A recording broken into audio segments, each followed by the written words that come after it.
Has your favorite IP gone off the rails? Are you tired of your favorite character being misused and mistreated? If so, Ther-I-P is the show for you. We put your favorite characters and intellectual property on the couch to figure out the best way forward, with the hopes that everyone will love these characters as much as we do. Because sometimes we could all use a little therapy. What is up, people? It is I, your host and resident fake geek therapist, Jeffrey Taylor Jr., aka JPNT17. We are back with a new episode of Ther-I-P. It's been a minute, hiatus longer than we expected, but we're back and we're definitely going to be on schedule to drop more of these throughout the year. Yeah, so thanks for tuning in. Thanks for checking us out. Before I get ready to introduce my guest / co-host and our IP we're putting on the couch, just make sure you hit that like, hit that subscribe. Go ahead and leave a comment, leave thoughts, leave ideas for what other IP you might want to see on the couch in the future. Definitely looking to do some things and include more people. Shoot, leave a comment if you want to be on the show. We're looking for more people to bring their favorite IPs and hear more perspectives on these things. Without further ado, I'm going to introduce our co-host and co-therapizer today, Elder Geek Sam, our fearless leader over at Grown Ape Geeks. Sam, say what's up to the people for a second. What's going on, people? How you all doing? We thank you for being here with us. You are awesome for tuning in and hearing who we have to put on the couch to see if we can't work out what's ailing them and make it all better. So this week is a bit of a big one for us. We've been talking behind the scenes about doing this one for a while. It's one that kind of has mixed messages, mixed reviews about how people feel about it in the geekosphere out there in the internet. I feel like I'm making up a lot of words for some reason this episode. All new vocabulary today. Right. But we're going to be talking about the MCU. So we will come back later on probably and take certain specific MCU characters and Marvel characters and put them on the couch and dive more in depth. But we thought just where the MCU is right now in its development, we just wanted to kind of put the whole thing on the couch because there's a lot of thoughts and a lot of feelings about the direction, where it's going. Is it falling off? Is it time to pack it up and end? So yeah, we'll start there. So we always like to kind of start off with just a brief introduction about how we feel about and where we jumped into this property. So I'm gonna start with you, Sam. What is your connection? You could talk, about your connection to Marvel as a whole, the MCU specifically. Just where did you get on board with this IP? Specifically, the MCU, I got on board right at the beginning. I saw the Incredible Hulk movies. I saw the Hulk movie. I saw the first Iron Man. I saw Blade. Growing up, before the introduction of the MCU, comic book movies were far and few between. Yes. So if there was a movie that had a superhero, I was there. Right. Didn't matter. Blank Man, Meteor Man, Pootie Tang. If it was a superhero, we were seeing that thing. And, we were fortunate to have you had Saturday morning cartoons and, we were familiar with a lot of these characters through various forms of media, comic books for me, especially. Once upon a time, comic books were very prevalent and they were found everywhere. You could go to any magazine rack in any grocery store and there would be a small selection of comics. Right. Now, not so much. You have to find a comic book store. Yes. But also you have the benefit of there's apps and, you can get the Marvel app, the DC app. And so you can get all the comics. You want Comixology. Hell, I have comics on my Kindle. So having access to comics once upon a time was much more difficult. Having access to comic book movies was almost impossible. So the very first time I heard that there was going to be a movie based on some characters I knew about, I was there. And I have seen every Marvel cinematic feature I have watched, with the exception of all seasons of Agents of S.H.I.E.L.D. I have watched. I know. but it was because once they couldn't decide. You don't have to defend it right now because we'll get to that. I'm gonna bring up Agents of S.H.I.E.L.D. Right.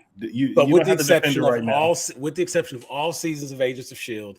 and the last show that just dropped, Echo. I've seen every TV show. I watched the Netflix series when they dropped, even Iron Fist, Right. Defenders, the whole nine. So I mean, I've been along the whole ride, and it has Yeah. been a hell of a journey. Some Yeah. bumps along the way, but for the most part, a journey well worth taking. Yeah, I think that that's a great summary phrase, a hell of a journey, because I'm right there with you. I'm probably older than most influencers and internet personalities doing it right now. I'm a tad younger than you, but I got on board with Marvel, like, specifically as a child. I remember coming downstairs one morning, and one of my uncles was watching cartoons, and it was X-Men, and it was the scene in the very first X-Men TV show where Morph is like watching TV and he's changing into different characters on the couch. That was my first time ever seeing like any X-Men anything, and I was Yeah. just like, what is this? This is crazy. And then here comes Wolverine and his claws and Gambit with the I was just like, from that point on, I was like, I need to know any and everything about X-Men. I had heard of Spider-Man. I dressed as Spider-Man for like Halloween once, but that was, somebody buying a costume for me. X-Men was definitely my jumping in point with Marvel as a whole. But through X-Men, I started getting interested in other characters as they would show up in comics, as they would show up in, crossover episodes. Spider-Man was really good in its later seasons for having like a lot of different crossover episodes and people showing up. There's a really amazing episode of the X-Men cartoon with Wolverine and Captain America in World War II, and like a mission that they went on together. So through X-Men, it kind of introduced me to some of these other characters. But when the MCU hit, and then, I saw the X-Men movies, the Bryan Singer ones, and it was like, I loved them because I ain't really know no better at the time. It was like, I was just, shit, it's X-Men. Right. I wasn't as on board with like the Tobey Maguire Spider-Man movies, honestly. Spider-Man 2 I thought was amazing, but definitely more so for, Doc Ock and the fight scenes and all that stuff. Spider-Man 3 was actually me and my wife's first date, So it's which, always going to have a little special little place, huh? yeah, 17 years later. Actually, we just celebrated our 17th anniversary of like dating on Monday. We both hated the movie and subsequently fell in love with each other. There you go. See, you So, have plenty to talk about. Yes, Marvel has wrapped itself around my life in a lot of different ways up until, getting paid to design Marvel apparel and working very closely with them on the consumer product side of things for a long time. During when the MCU first started, I went in just as a fan, but as I got this job, I was like, I think I got the job right before Age of Ultron came out. So when I got the job, Marvel was like popping. And for like that 5 years while I was working on Marvel stuff, it was like, it was a lot of can't misses. Like, even if it did miss, it was like the next one was a hit enough to where you could forget about the miss.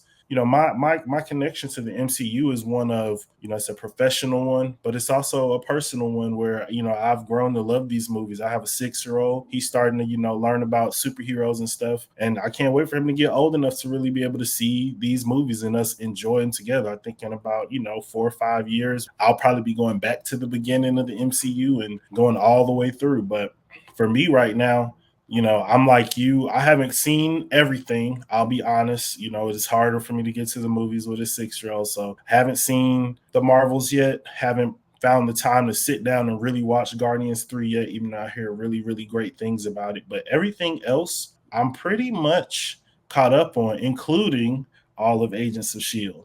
So where Sam falls off with his knowledge, I can pick up, and vice versa. So we got it covered all the way around. And I think the important thing too is just also noting about the show, because it has been a while, so this might be some people's first episodes. We are not here to bash the MCU. We're going to be honest about some things. We're going to be truthful, and if there's things we don't like, we're going to say it. However, our goal really is to come at it from an angle of like, how could this continue to be something that people love for a long time? And the MCU in terms of IP is something, I'm a Marvel guy. That's my IP of choice. I would say Marvel, then Star Trek, then probably Avatar: Last Airbender are my 3 like personality, my Myers-Briggs, geek Myers-Briggs There you go. personality test findings. So I definitely am coming at this from an angle of wanting to really examine the MCU and what we think could be some things that help sustain it, not necessarily looking to be like, this is where they messed up and this is the problem and I hate it and they need to just burn it all down, bring back Robert Downey Jr. Like, you're not going to hear bring back Robert Downey Jr. on this podcast from me this evening. And we have one more person joining us today, a special guest. We love having guests who have close ties and love for the IP that we're talking about. And one of our fellow grown A geekers, we actually just got finished listening to her on her podcast, which we're going to let her plug at the end of the show. Teresa, welcome. What's up? How are you doing this evening? Doing great. Cool. So we're just talking about the MCU and we're at the beginning stages of our conversation. And we always kind of like to start with getting an overview of where everyone kind of got on board with the MCU, with Marvel as a whole. So, just you can take like a couple minutes and share your journey through the MCU. One of the things that Sam and I began to discuss was how I was a late bloomer as far as my geek interests. They were kind of there, but then they only started developing here recently. I'll say I've always loved a Marvel movie, but not the way I do now. Like, I saw Iron Man when it came out. I saw Iron Man 2. I think I fell asleep on, wasn't there an Iron Man 3? I think I fell asleep. But I have since seen it. But I'm a bit more fanatical about it now. So I have gone back and watched, like, I have an Iron Man night, and, I watch all three of them. I'm pretty sure I've seen them all now. And, I'm in it for the long haul now. I love the movies, even before Disney Plus, the television properties. I still haven't watched the last season, but I loved Agents of S.H.I.E.L.D. and how it tied into movies as well. I'm not very good at it, but I like that whole Easter egg kind of thing, where something from another property is in and you kind of have to tie up the ends. Yeah, that's how it was for me. So it hasn't been like since I was a little reading comics type thing, because when I was young, the only comics I read were Archie comics. I'd say in the last probably 10 years, I've really just been sucked into the universe. So okay, that's amazing. And I think that's great because we have multiple levels of time invested, multiple levels of knowledge in terms of, like, Sam and a little bit myself as well might know more about how it connects to what happens in comics. But I think even your perspective of someone who doesn't read the comics and just is watching the MCU as its own entity is really important, because that ties into a conversation that Sam and I have had often about the new age of geekism, where it's no longer the comic book shop guy who is gatekeeping all knowledge about these characters. And just like in the comics, there are different universes. There's different writers who write characters, and they write these characters in a certain way. There's X-Men, and then there's Uncanny X-Men. There's Spider-Man, then there's Amazing Spider-Man. There's Spectacular Spider-Man, and and all these Spider-Men are similar but different. Yeah. And with the MCU, that is in and of itself, I treat it as its own comic universe per se. So these characters are loosely based on. Not loosely, these characters are very much based on the comic book characters, and the storylines are very much based on the comic book storylines. But when you see changes and when you see differences, it's because the MCU has enough structure and enough life of its own to where you have to respect the work that has been put into crafting this universe. And you can't just put something in the MCU because it was in the comic. It has to be something that makes sense within the actual reality that the MCU itself has set up. And I think for a movie universe based on a comic book entity that's been around for damn near 100 years, that is an impressive feat in and of itself, because you can't tell me I don't know about Iron Man because I haven't read the Iron Man comic books anymore, because if you've seen from Iron Man to Endgame, you could sit down and reasonably tell somebody who Iron Man is as a character and have a justified opinion of who Iron Man is as a character. Absolutely.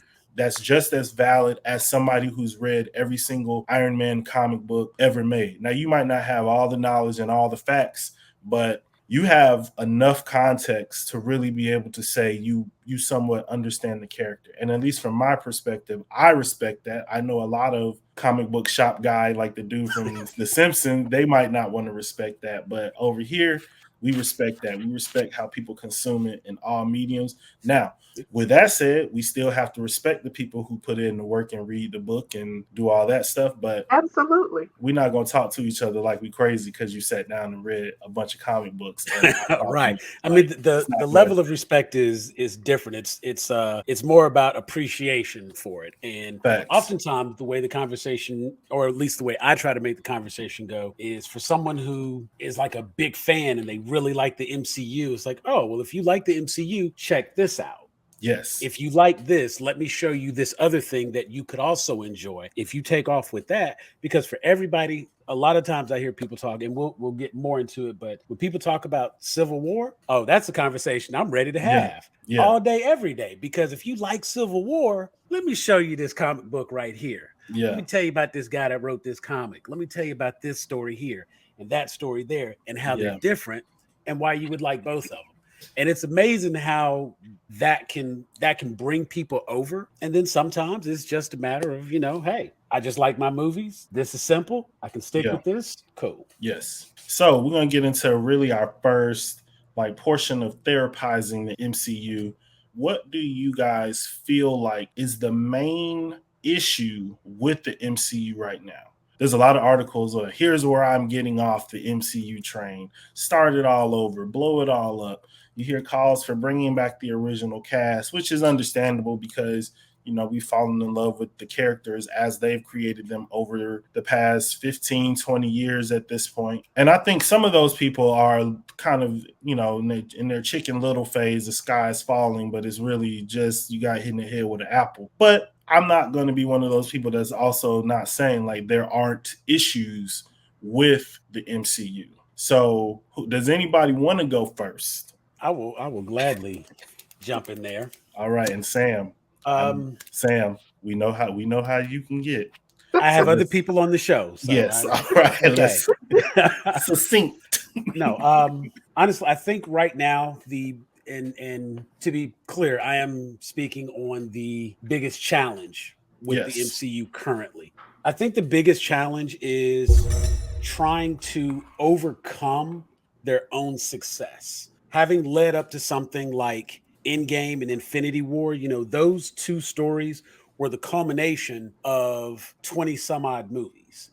And following those characters through those journeys to get to that point, we've reached the mountaintop and it has no choice but to go downhill from there. I can't say you have to reboot or reset or start over. I don't want to see another Iron Man 1. We're talking 10 years. I think there has to be a cutoff point before we start doing reboots and things like that. I feel like everything should have at least a 20-year gap before we do a reboot on it. You don't want to have somebody coming in, say at movie 18, get through the last few and never go back to movie 1. So what do you do to keep those people invested and keep those people interested?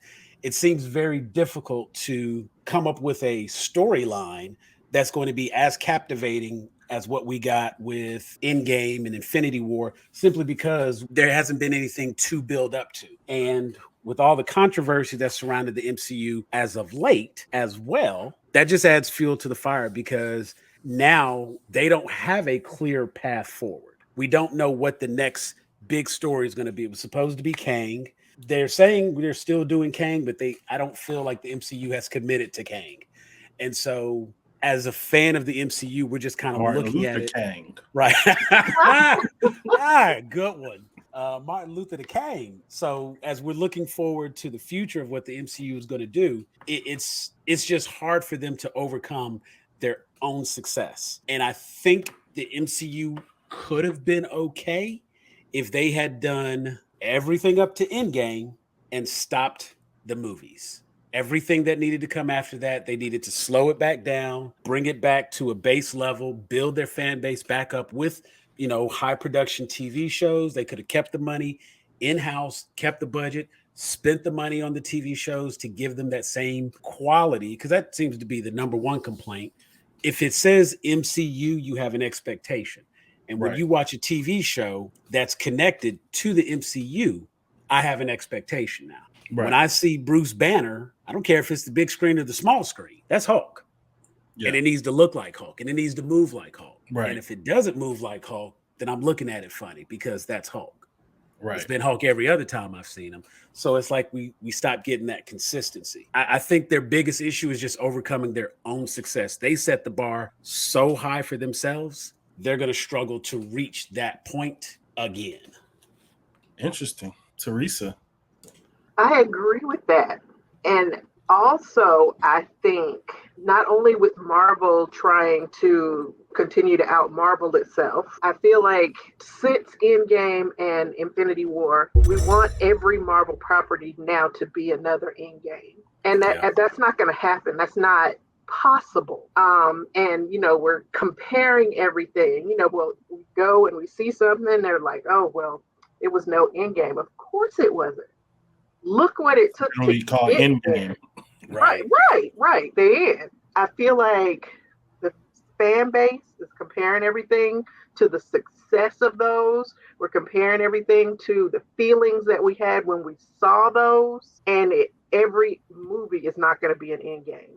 And I personally understand that. So I'm not holding everything that I see from Marvel to that same standard, because I'm a movie buff above all else. But I'm a movie buff who loves a Marvel movie. Now, I love a superhero movie, a fantasy sci-fi movie, period. But especially at the top of those is a Marvel movie. And while I do have a high standard for them, I understand that it's not going to be Endgame every time. So I think we have to stop expecting that. And as Marvel goes through some kind of trial and error, what they need to do is just keep telling stories. Keep telling the stories that are going to build up to the next Infinity War and the next Endgame, instead of trying to make everyone that next Infinity War.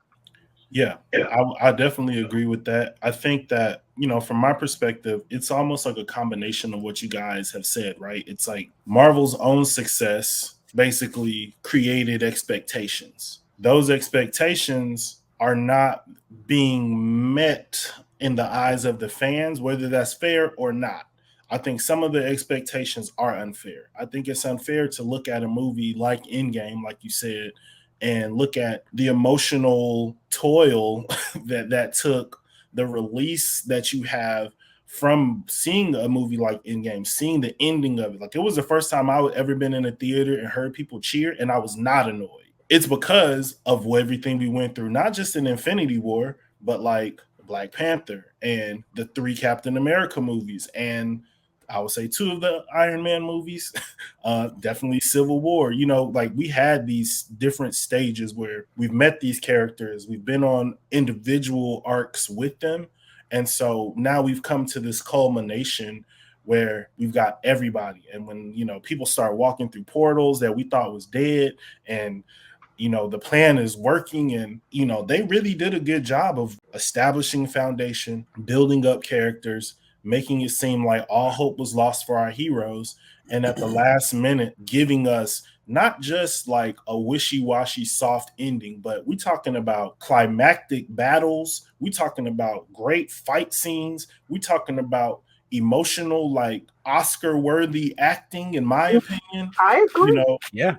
I mean, like, that's not, and I think a lot of times you will go see an Endgame, and I think, we are here, I think, completionists, but I think that a lot of the hardcore geek fans don't understand that everybody didn't get on this train at Iron Man, and everybody didn't go back and see everything leading up to Endgame. Like, I know it's a lot of people who was out there smelling funky like corn chips watching all 20 movies in the movie theater over the course of 2 days.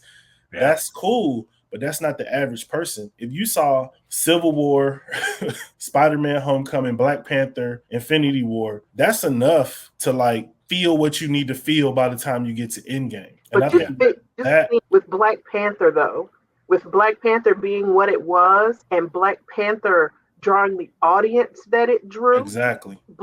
whereas Civil War or a Spider-Man, it's drawing your comic fans and it's drawing your superhero movie Younger fans. yeah. Black Panther had a whole different audience. Yes. You didn't have to have read a comic book in your life. Yes. You know, and there was definitely some crossover. Black people from all walks of life. Yeah. This was the first superhero movie a lot of them saw. Yes. Yeah. So this is where they got on. Yes. And so they kept going. Yeah, exactly. But it's like they didn't see Ant-Man and the Wasp. Exactly. They didn't see Thor Ragnarok. And they didn't see Doctor Strange. Maybe they saw it streaming, but they didn't go dress up in a flying cape to go see Doctor Strange the way they dressed up to go see Black Panther. Exactly. So they got on at Black Panther and they continued for Infinity War and they continued for Endgame. Yes. And when that was over, what was next? Yes. And so that kind of leads to my right. That kind of leads to my point of the idea of completionism, I think, has hurt the MCU a bit. Like in the beginning, the Avengers was an Easter egg. Like Nick Fury showing up to the donut shop at the end of Iron Man is like, that's just an Easter egg. Like, we don't know who Nick Fury is technically, but if you read comic books, when you see a bald black man with an eye patch, you know who that is and you know why he's there. But if you just coming to see an Iron Man movie because you go see movies on the weekend, you don't know what that is. You got to go home and look that up and be like, oh, that's interesting. That could turn into something. We don't know what this is going to be. But as I feel like the MCU got further and further, this idea of like, well, if you don't watch this, then you won't understand that, started taking more and more of a hold on things. And now you have an issue because you got people watching stuff that they don't really want to watch just so they can understand the stuff they do want to watch. And that's where I feel like you're going to end up like losing people, because the reality is with comic books, nobody reads every title. No. And there's still these same like world culminating, universe culminating events in comic books, just like Endgame was. And you know what they do in the comic books? When somebody show up and they start talking about something you don't know, they have a little box down in the corner that's like, this conversation is from Spider-Man number 63, yada, yada, yada, blah, blah, blah, blah, blah. Now back to the action. They give you a little aside. And I think early in the Marvel movies, they were doing a good job of doing a lot of that. But I think then it kind of did start feeling like, well, if you don't watch this, we don't have time to give you a little 2-minute, this is who this is person type thing, because previously on. Exactly. And so I feel like the biggest issue did become, because of the success, I think they looked at it like the Ant-Man series has grossed close to, if not over, $1 billion. That's crazy. Like in the comic books, Hank Pym is an important person. Scott Lang is like less so, but like they do things in the comic book universe. But I don't know anybody who was just like, I am an Ant-Man guy. That's my guy all the way. When I worked in consumer products and we did Marvel, even when the Ant-Man movie came out, people wasn't buying like solo Ant-Man stuff. It was like, give me some Avengers covers that have Ant-Man on it, and we'll do that. We might, if there's something funny in the movie that really impacts, but like we wasn't selling a ton of just like Ant-Man and Pym Tech and all that type stuff. It was Stark Tech, it was Iron Man, it was Captain America, it was Spider-Man. Yeah. That's your big one. Like Iron Man has had the biggest boost in like popularity from the MCU, if we want to keep it a buck, because he was just like a drunk rich dude he's like a drunk fake Batman to a lot of comic fans up until the MCU. If you got people watching stuff that's like outside of their purview, like if you don't really like Taika Waititi's humor, Ragnarok is cool. Thor: Love and Thunder even less so, just because I feel like after the success of Ragnarok, he really got on some like, well, they here to see me. They here to see my voice. And it's like, nah. Like you gave like a little bit of the humor and it was cool. But like a whole movie of just that, and you replacing Hulk with like Korg, and like us having to hear like you this whole movie, no. We not with that. And so it's like the first Doctor Strange was good because it was like visually like trippy, but like you can't tell me that like this multi-universe culminating event is falling on the shoulders of the magic dude. That Like, guy. yeah, you got Benedict Cumberbatch to the nerds. He's great, and you know we love him. But the characters are the ones that sell this more so than the actors. Because like, yes, we knew who Robert Downey Jr. was, but when he first started playing Iron Man, he was a liability. Chris Evans was the dude from Not Another Teen Movie. Scarlett Johansson was just a fine girl who was in a bunch of random movies and didn't really pop off. Mark Ruffalo was basically like He was a a solid dramatic, B. yeah, He was a solid B actor. So you know, Tom Holland, I don't know, ain't nobody know who he was before he was Spider-Man. He did that one movie where he danced. I would say Paul Rudd was probably the most popular actor before he got into the MCU. And once you start trying to hang your hat on the actors and not the stories, and the actors become the stars and the stories are not the stars, you're just going to run into a lot of issues trying to keep people pleased. I want to bring up another issue that I don't necessarily agree with, but I do want to pose it to you guys because I want to be fair to the problems that we're seeing out there. The diversity. Now, we all know, I mean, Sam, you and I probably know, especially like comic books have always been a very diverse, well, not always. As of lately and in our lifetimes, they have grown to be more and more diverse in terms of the characters, the stories that are told. Correct. You know, X-Men is a racial allegory. A lot of comic characters are racial or sexual allegories. There's stories about, you know, drug abuse, et cetera, et cetera. The pushback from a certain subsection of fans on, I think, the push of this new post-Endgame saga, Infinity Saga cast, where you have characters like Shang-Chi. Spider-Man's still white, but they know Miles Morales is right around the corner. And they prepping for that. You know, even with the unfortunate passing of Chadwick Boseman, there was, you know, the should we recast T'Challa or not, because we don't really have no black male superheroes in the MCU right now. And pushing Shuri got the incel crowd to somehow join bandanas with the Hoteps, and now they all mad at the MCU. You know, we got how you get those two. You must really done something special to get those two groups of people pissed off together. Right. You know, the Marvels, 3 women leading a movie.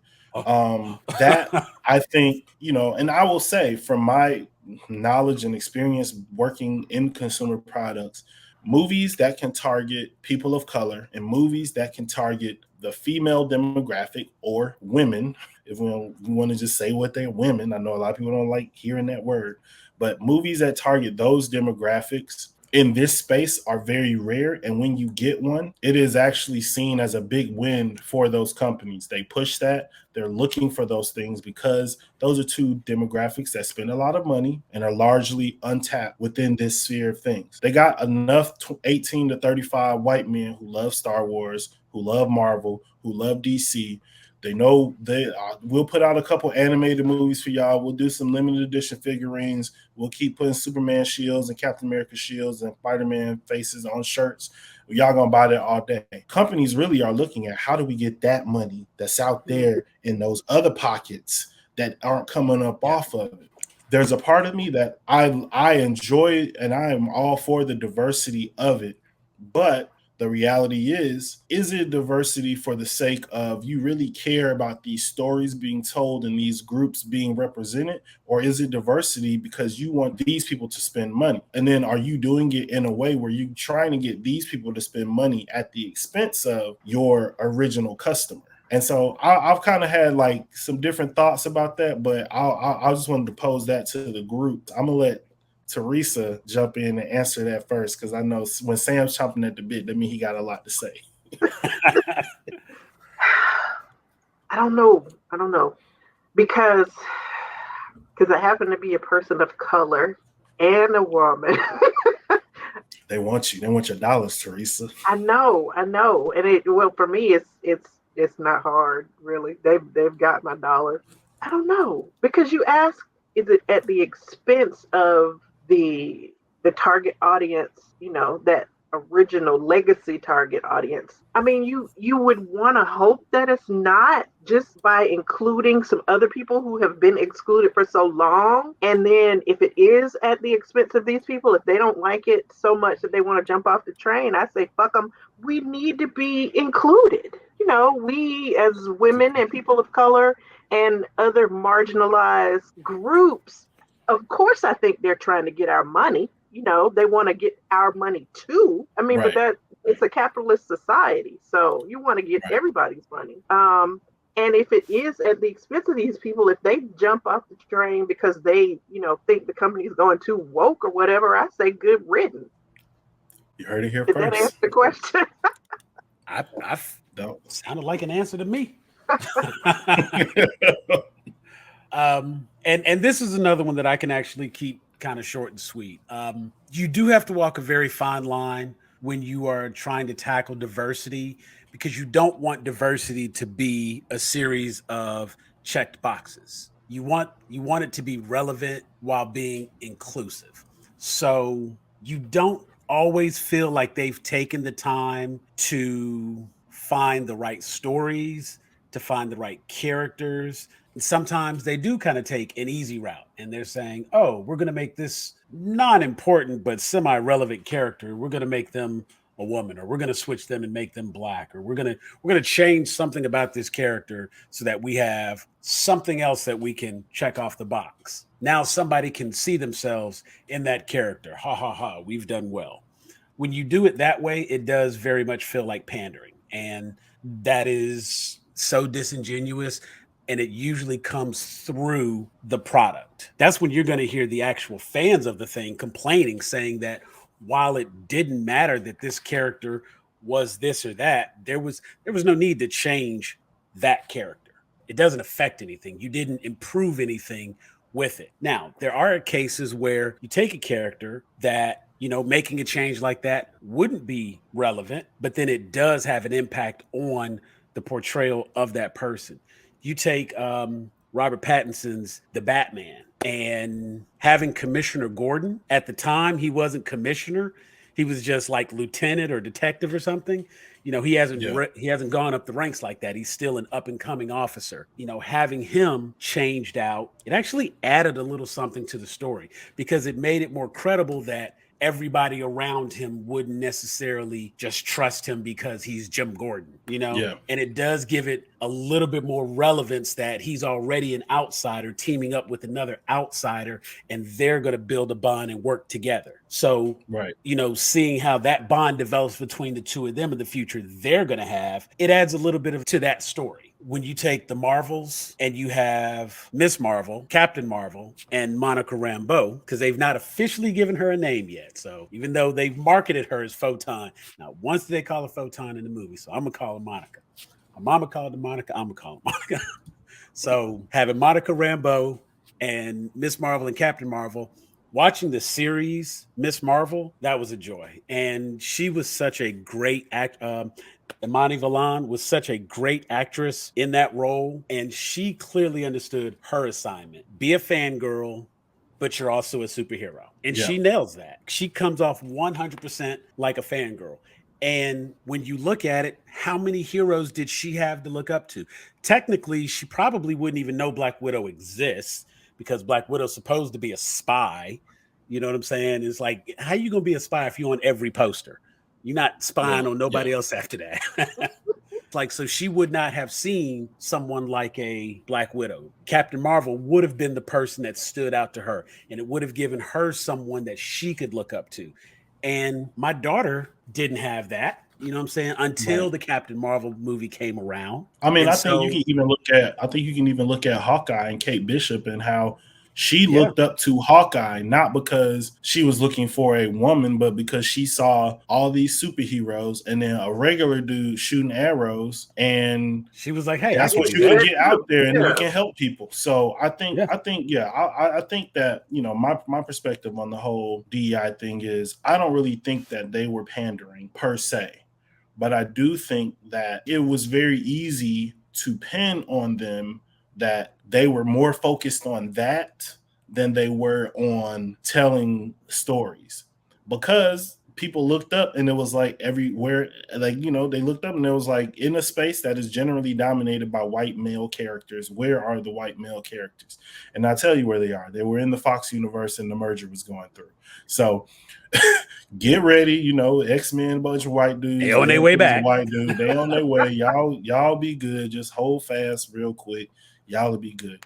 That's why we got Spider-Man the movie good coming. dark-skinned African Storm. Yes, I agree. But I think that overall, I would say it has not really been an issue with Marvel.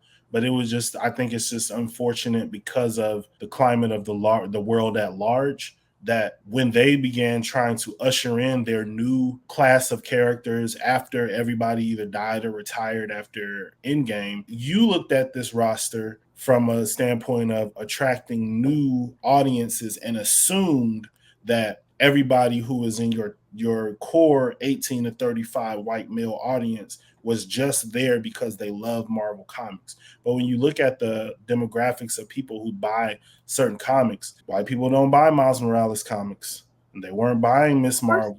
And they're not buying Photon, and they're not buying Captain Marvel. You know what I mean? They wanted to see the male Captain Marvel first because that's canon. It's like, bro, we ain't got to go through all that. So I think Marvel, they misread their audience. And in misreading their audience, they made some assumptions that their audience was a little more progressive as a whole than they actually were, because they'll go see Black Panther because you already introduced him in Civil War. And he was a badass in Civil War. And, you know, everybody kind of like, you know, Spider-Man ended up overshadowing him just because he's Spider-Man and he's going to overshadow everybody. But if Spider-Man wasn't in that movie, I think he might be something. Yeah.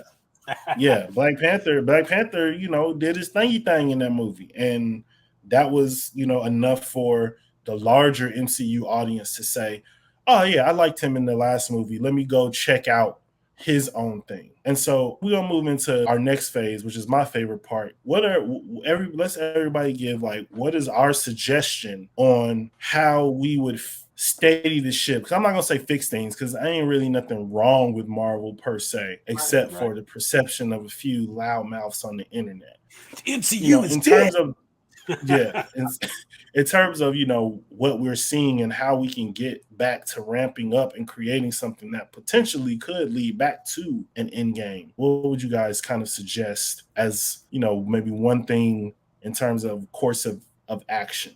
Whatever y'all want. I felt like I've had enough time to speak, so by all means, anyone's welcome to speak. I mean, I do have an idea on this one, but it kind of goes back into my initial problem part as well. Yeah, go ahead. So, it's not so much that the MCU has lost their way, because I think what they've done very successfully was they had a very clear vision laid out. And I believe when they first sat down, it started at Iron Man, and I believe it honestly went to Endgame. I truly believe that was the roadmap. And as they got closer and closer to Endgame, they started coming up with new ideas. That wasn't written yet. And then COVID happened, and that moved some stuff around, and it shook up a few things that they weren't expecting to shake up. And now they're just trying to get everything literally just back on track. And I think the one thing that the MCU needs right now is a clear goal. Whether it be mutants, whether it be Doctor Doom, if it's X-Men versus Avengers, we need a very clear storyline to get us from where we are to where those next 10 or 15 movies are going to come from. That way we can kind of find ourselves falling back in line with following these stories, because we know it's building up to something. What's been coming out lately doesn't feel like it's building up to something. It feels like it's playing off of what was. You know, thank God Spider-Man was strong enough on its own, but the first 15 minutes of the movie was just honoring Tony Stark. Nothing wrong with that. That was his mentor. So it was appropriate for that movie. But it's like everything that's happened that is taking place that is post snap or post Endgame, you know, they're still literally sucking on the teat of Endgame, and they haven't been fully committed to breaking away from that. And those that have kind of been out there by themselves. She-Hulk, the Marvels, You know what I'm saying? Like they're like out Echo. doing their own thing, but they're not really hitting it. Quantumania, it kind of teetered both ends, so it was it was like 1 foot in, 1 foot out. But Yeah. I think if they had fully committed to be outside post end game, it probably wouldn't have done as well. Now they had the benefit of being able to introduce the next big bad, and that was going to be our big villain, and he got beat by Ant-Man. Like, who's really worried about him? So, you know, like I did not see Thanos get beat in his first appearance or his second appearance. Right. You know, I think MCU just needs to have a very clear path of the next story they're trying to tell. Because right now it feels like they're just throwing stuff out to see what picks up steam. Stick. Yeah. Can I go before I forget what I was going to say? Yeah, go right ahead, please. Okay. Because I'm following up with what Sam said anyway. I agree. I feel like they need to develop a clear like roadmap of what they want to do, what they want to achieve. And unfortunately for people like me, I think it is going to include shoring up the path and maybe getting rid of some of these side stories. I do believe that COVID threw them a curveball. You know, they had to pivot with Black Widow. You know, is it going to go to the movie? Is it going to go straight to TV streaming? And then after that, they had to pivot to streaming because there were no big screen movies. Right. And I feel like when things started to open up again, they kept the streaming path with like the Disney Plus and they threw the movies on top. So I really feel like they're trying to do too much. And I said a second ago, unfortunately for people like me, because, you know, the Martin Scorsese's of the world want to say that we have that all the fans have superhero fatigue or whatever. I don't have superhero fatigue. Right. Every time, you know, Netflix, Hulu, Amazon, big movies, you give somebody a power, I'm gonna watch it. Right. Because that's my 40 jam. years of interest in watching superheroes. I'm not fatigued.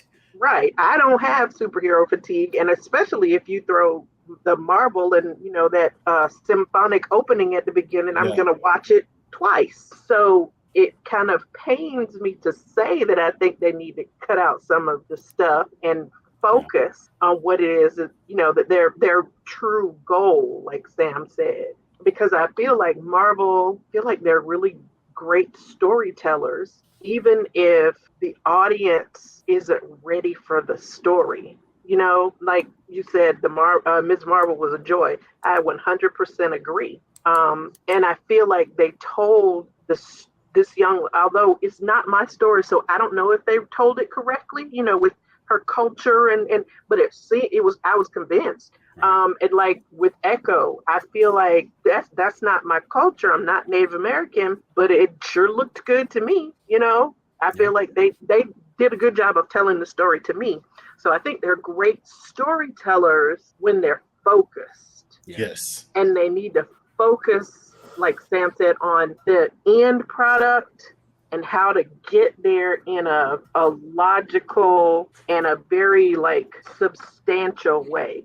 Because I personally don't want any more Taika Waititi sneaking in to muddy the waters. Because so many people love Thor Ragnarok. I hated that shit. Because to me, it started to introduce what I don't like about movies. I don't like slapstick comedy. And to me, Thor Ragnarok started to be silly. Right. And I didn't like that. Thor Love and Thunder crossed the threshold and burst into the room of silly and moved in and lived there for a while. And so, you know, I hate that one. Yeah. But that's my answer. Yeah, no, I definitely would concur with that. I think my suggestion is really about the structure. I think that when you first looked at the MCU, I don't think that they had a plan all the way up to Endgame. I think they had a plan maybe to Avengers, and then as it got closer to Avengers, it's like, oh, this is working, so we can extend this a little bit more. And then they hit Age of Ultron and was like, oh, people wasn't really feeling that. So let's pivot. And so what I think, I kind of look at it like with some of the shows, right? The reason why I started to really love Agents of S.H.I.E.L.D. was because they got it right in terms of not doing this 22 episode season long single arc where there's one big bad and one story that we're telling for an entire year. With the first phase of the MCU and all the way up to like Endgame, right? Like we don't really know. We know Thanos is coming, but we don't really know like Endgame is coming until maybe halfway through Infinity War. Right. Like Captain America's Civil War was a culmination of interfighting between the heroes on the planet itself about what they were going to do. The only person who in Avengers who knew anything about what could happen with Thanos was Iron Man, because he was the only one who went through the portal and seen the other side of outer space and saw all the warships and stuff that was potentially coming. They did a good job of kind of using those little small Easter eggs where this could be something, but if it don't come back, whatever. Nobody will really miss it. Nobody will really remember it. And I think when they got to Endgame, after that, it's like everything has to mean something. And it's just like, no, it doesn't. Because now you're painting yourself into a corner. Mm-hmm. Everybody needs to have a movie. No, they don't. What they did with Echo, I love it. 6 episodes, we in, we out. Now it's like, do you like this character? Because if you like this character, when we do another 6 episodes of Echo, you'll see it. But also now we have a new arc for Kingpin. Yeah. And we see how now we see, if you watched Echo, you see what the new Daredevil is going to be about. But if you haven't watched Echo, when the new Daredevil starts, you're not going to be lost. You know what I mean? So it's like you can interconnect things, but everything does not need to be foundational. Everything does not need to be where if I take this one thing out, the whole house of cards for the new MCU falls down. Shang-Chi, I understand on the DEI level. It's our first Asian superhero. He gets a movie. However, imagine Shang-Chi as a 6-episode Disney Plus show where you can kind of get to know the character a little bit more. And you can kind of, treat it, it's almost a mini series at that point. Like back in the 90s when they would do like the 3-night mini series, 2 hours every night, and we get through the story and we know everything we need to know about the Jacksons, and we need everything we need to know about the Temptations and all this. Like that's basically what a 6-episode arc is. I thought, as much as I liked Miss Marvel, few too many episodes. Like we could have got to the getting and got out of there in 6 episodes. And I think when you look at Agents of S.H.I.E.L.D., I think when you look at Agents of S.H.I.E.L.D., once they get into like the LMDs and all this other stuff, it's like, all right, we got through this one thing and we got in and out in maybe like 10 episodes because it's network TV, so you're not going to do 6 episodes. But like now we're on to the next thing. And the next thing is built off of the last thing, but we're not harping on this for 22 episodes trying to figure out how to solve this problem. We're not harping on this for 13 episodes trying to figure out how to solve this problem. But we also not rushing it in 2 hours, trying to introduce you to a character, introduce you to a whole new world that this character lives in, show you their conflict, and then show how that conflict is interconnected into everything else. Like we've already seen Echo fight Daredevil. We saw Echo fight Daredevil again in her series. We saw some of her origins. We see where she is now. We see her relationship with the Kingpin. We don't really know what she's going to do, but when Echo shows up again, she's not a surprise. If you don't know who she is, you can go back and you can watch the show, and it's not a daunting task where it's like, oh, if I don't know who Daredevil is and I'm watching She-Hulk and I didn't watch the Netflix stuff, I got to go watch 3 seasons of Daredevil, 39 episodes plus Defenders to understand like what's even going on right now. Like that to make it canon. Now you gotta that becomes a problem. So I think really it's just a matter of like, let's simplify. Let's maybe, instead of looking at what our next Endgame is, let's look at what our next Avengers is. Who is this group that we're trying to get together? And we don't got to worry about our cosmic event.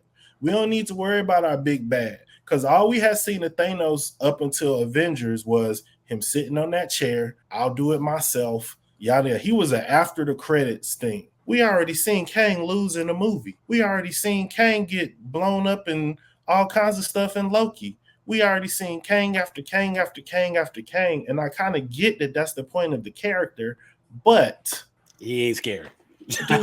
do we need it already? We don't even know if we like the heroes yet, to be honest with you. True. My bad. I know I went a long time. Sam. No. Because honestly, I can absolutely agree with your point, and it just made me think of something with the first streaming service or the first streaming series that came to the MCU was WandaVision. Yes.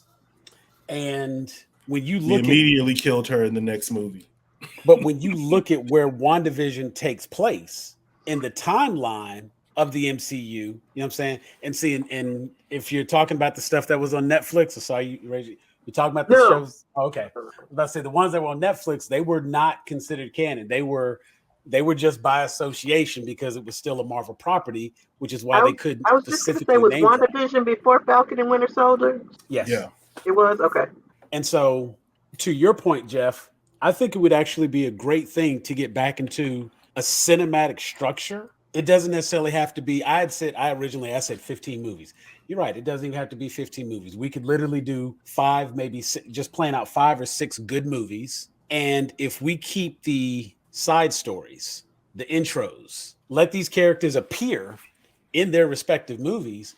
But if you want some backstory, you want some extra, check out this show, watch this series. Yes. And let the TV shows not really be filler, but let that be that extra that you want. Let it feed into the movies, because that was, I think, the one advantage that the MCU had prior to. And as Teresa pointed out, once they got popular with the streaming services, because for a while that was the only option. I mean, there was 2 years we didn't go to the theaters. Everything we watched came on TV. So we got real comfortable with that. But it was during that time, some movies had already been made. They just had to sit on them, whatever. But, we kind of expected that we were going to get the same budget for this and that. And it didn't happen that way. And so now when we're looking at a TV series, we're like, well, this is by the MCU, so it should look like the MCU. And no, TV shows don't have the same budget as the movies. Because, I can think every time we talk about Game of Thrones, they talk about how much money they spend on those episodes. Like per episode, it costs this much.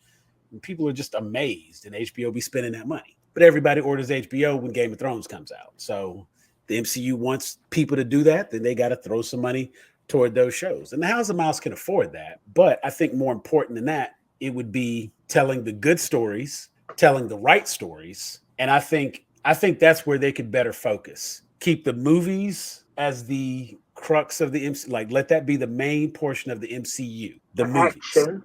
And then let the streaming service be the extra. Yeah, do it like how they do comics. It's like everybody has their little individual 12-page issues that come out monthly. That's your TV shows. And then we have a graphic novel that's a universe-altering event that's like 500 pages of amazing art and all. And yeah, because it's like, we don't need 3 Marvel movies a year. Nah. Right. You know what I'm saying? Like, it used to be like Avengers will be back in 4 years. Right. And you be looking forward to that. 4 years. Excited. And now it's like Avengers will be back tomorrow. Like, we got Avengers at home. Right. Yeah, because before I was like you said, Avengers will be back. I'm like, am I going to be alive? I feel like this has been a great conversation. We're going to go around. I just want, what we're going to go around. I want everybody to kind of give, quick closing thought on what you want from the MCU, and then we'll do plugs and all that, and we'll get up out of here. Cool. We're gonna start with you, Teresa. I want the MCU to not cave to the incel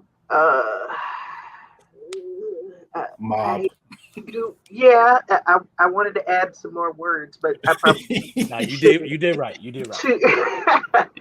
To not cave to those people and to continue telling the stories, because it's not like they're making stuff up. They are pulling actual characters from the comic books that those people want to pretend like don't exist. So I want the MCU to continue to tell those stories, but I like the way you were talking about doing it, Jeffrey, with the TV shows maybe being their character development. And then you get all those characters developed, and then you put them into the movie, the big action.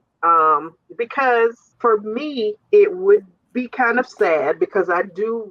I mean, I watch all of the stories. If it's on Disney Plus, if it's a movie, I'm gonna be there, and I'm probably gonna see it more than once. But I can admit that there's a lot going on, and the more you try to do, the more opportunity you're giving yourself to fail. So cut down the frequency. Maybe two movies at the most a year. But yeah, just calm down and focus and get a clear path and work on that, and never let Taika Waititi into anything ever again.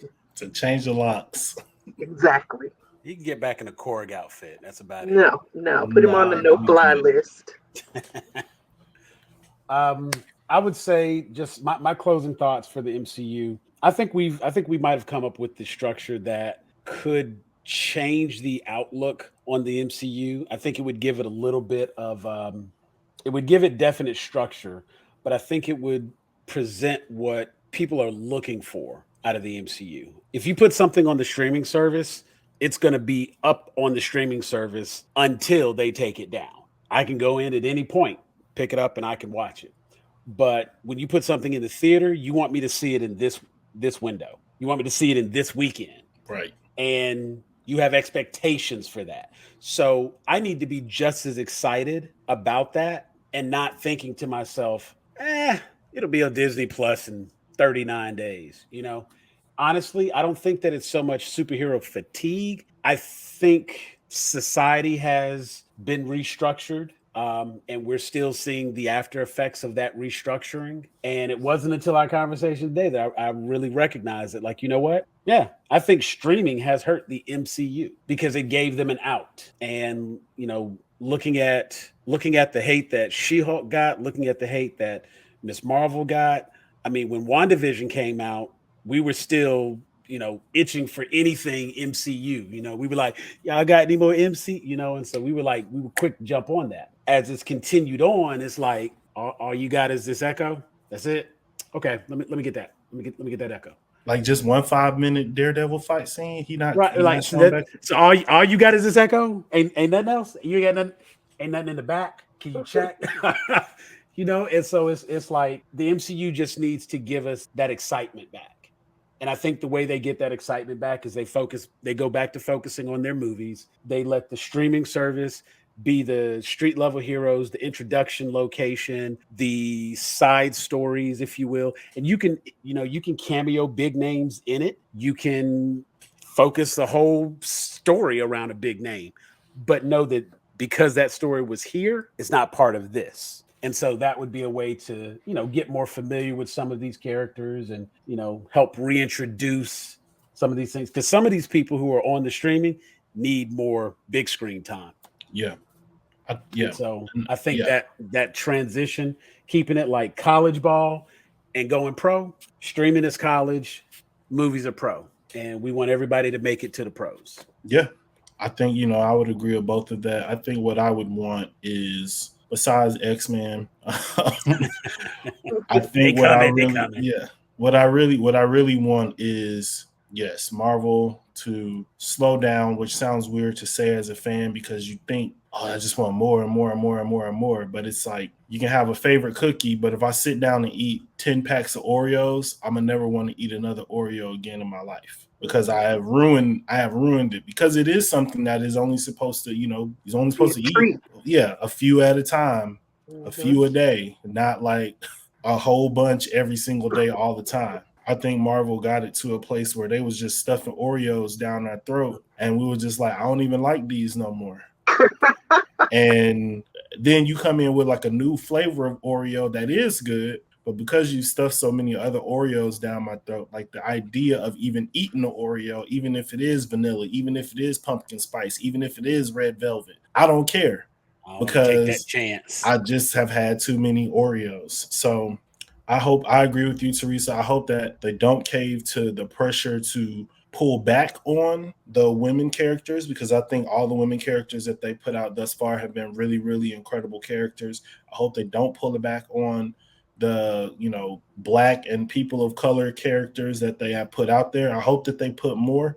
But there's white characters I want to see. I mean, I've just said X-Men. Most of them are white. Yeah. I want to see more Daredevil. I would love to see more Jessica Jones, honestly. I think that how you do it is important. And like Sam said, I think some of these people need to be graduating. Yeah, do another Daredevil TV show, but at some point, he has done enough ass whooping on the small screen to show up on the big screen. Do you know what I'm saying? Like he's on people's radar. And you can have the Kingpin be, if you want the Kingpin to be your TV level Thanos, even if you just include him in a scene or two in the films just to tie it together, that will make sense. But I really don't want any more of this. We are hanging our hat on this brand new character that was not even remotely popular as a comic book character. And we're going to build a film around them because they fill a certain quota that we would like to fill on the business side of things. That's not me saying I don't want a Shang-Chi movie, but I want Shang-Chi to show up in a movie after I know who Shang-Chi is. Right. I want like the way they did it with Miss Marvel. I want Miss Marvel to show up in a movie after I know who Miss Marvel is. I want Monica Rambeau to show up in a movie after I already know who Monica Rambeau is. And I think those characters got maybe a little better received than a Shang-Chi because it's just a lot to introduce a character and their powers and a world and a magic world and their family and their daddy. And like, this is a lot, bruh, for one movie. Right. So I hope that they figure it out. I have faith that they will figure it out because, in Kevin Feige, I trust on this because he, and I think that was another thing. Like he was getting a little hands off, and when he got a little hands off, the wheels went left. Yeah, and so it's like, all right, it just started, my brother. Swaying. That autopilot is not autopiloting in the way you thought it was. So this has been great. This has been a great conversation. Let's go around. Teresa, go ahead. You can give your plugs on where people can find you, podcasts, anything like that you want to direct the people to. Well, all of my social media is just, because I'm just a person. So it's all Teresa Kennedy. So find me. Just a person. Right. Gotta remember that sometimes. I'm just a person. On TikTok, however, I am How to Be TK. And also I am on a panel that used to be Marvel versus DC. So we would come together after every, superhero property and discuss that. But we have kind of pivoted because we wanted to talk about other things. We watch other movies too. We watch other things on streaming services. So we are now the Moana Nui After Dark, What You Watching panel. So we just finished discussing the color purple, and we're trying to figure out what we're going to discuss next month. But that's where you can find me. I throw that up there so people can see the spelling. Go check them out. Their stuff's up on YouTube. Sam and I were both in the comments earlier tonight watching their discussion. Some great stuff. If y'all ever pivot back around that Marvel DC, you know where to find me and Sam. Absolutely. I've already thrown your names out. We absolutely love to come over there and see what they got to say. All right, Sam, let the people know where they can find you. All right, I am Elder Geek Sam. You can find me pretty much everywhere under Grown A Geeks. If you click the QR code, that'll take you to the Facebook group that I created, and I'm the lead admin for. Have a number of moderators, and we're always looking for new members. So we invite you to join us, be a part of our group. You can also follow our YouTube, Instagram. You can find me on TikTok as Elder Geek Sam. But even that, you can search under Grown A Geeks. So look for me everywhere and come be a part of the fun. Tight. And I'm Jeffrey Taylor, aka JPNT17. You can find me on social media, JPNT17. I actually broke down and made a TikTok the other day, so I'm having an account on there. I've just been posting some music on there that I've been doing. So you can find me on X/Twitter, Instagram, TikTok, SoundCloud, Mixcloud. under those. Don't worry about trying to find me on Facebook because I mostly just talk to my family on there. And I have my website on there too, jpnt17.com. You can see my artwork, illustrations, things I've designed, and also have a link to my shop if you want to buy any t-shirts or anything like prints of my artwork. So we appreciate everybody for watching. I definitely appreciate you guys for coming through, especially you, Teresa. I know you were busy earlier tonight, so definitely appreciate you making time to make it a double podcast night. Got me feeling all important over here. Right. We weren't gonna rush you off your other show. Like, look, y'all need to wrap up. Hey, y'all need to wrap up. She got something to do. For sure. All right. And that has been Ther-I-P of the MCU. We will be back at a later date with another IP on the couch ready to get therapized. Peace.